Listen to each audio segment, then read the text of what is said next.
کارگاکانی دروستکردنی پلاستیکی تایبەت بە بەرومە کوشتوکاڵیەکان لە سنووری قەزای پێنجوێن ڕوویان لە زیاد بوونە.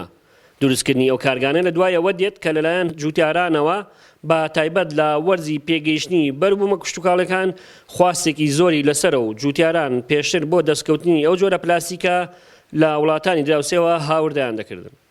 ئێمە وەکو ئەم پرۆژەیە کە دەستماناوەتێ لەبەر خاتی چەند فەلاح خۆشەویستەکانمان و هەلی کال بۆ چەند کەسێک نزیکەی 12 کەسە لەبەر ئەوەی ئێمە بیرمان لەوە کردەوە پارەکە ئەزمە بوو ئەزمەی ئەم سەپەدە بوو کە لە ئێرانەوە هاو لە وڵاتی داوسێەوە هاو زۆر بە ناڕەحەت هات ئێمە بیرمان لەوە کردەوە کە ئەم جیازانە لە سینەوە بێنین لێرە هەلی کار بۆ چەند گەنجێک بڕەخسێنین و خزمەتی فەلاح خۆشەویستەکانمان بکەین.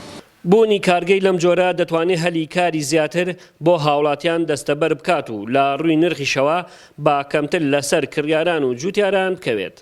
موادی ڕسایکلین بەکارهێنین لە ڕیسایکلەکانی خوارەوە سلێمانی هەولێر یان جنوب لێوە بۆمانێت کەرتێتری ئەمەش پاکسازیەکەین و پاکیەکەینەوە ئەیکەینەوە بە معاملەکانە سنووقمان بۆ دروست بکات.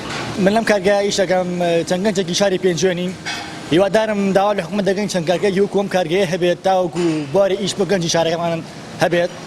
بەڕاستی کارگەی باشە ینی چەندەها گەنجی لە بەکاری و لە بێئیشی ڕزگار کردووە ماوەی چەند مانگ ئەم کارگەی ئیشەکات کارگەیەکی باشە ینی سۆدێکی باشی بۆ ئێمە. وەک خاوەنی کارگەکان ئاماژەی پێدەدەن کارگا پلاستیکیان هەموو ئەو پاشماوە نایلۆن و پلاستیکیانی کە فرێدراون و سوودیان لێ نابینرێت جارێکی تر بەکار دەهێنرێنەوە بەوەش لە ڕووی ژینگەوە سوودێکی باشی دەبێت. عەبدوڵڵا غەریب کەناڵی گەلی کوردستان پێنجوێن.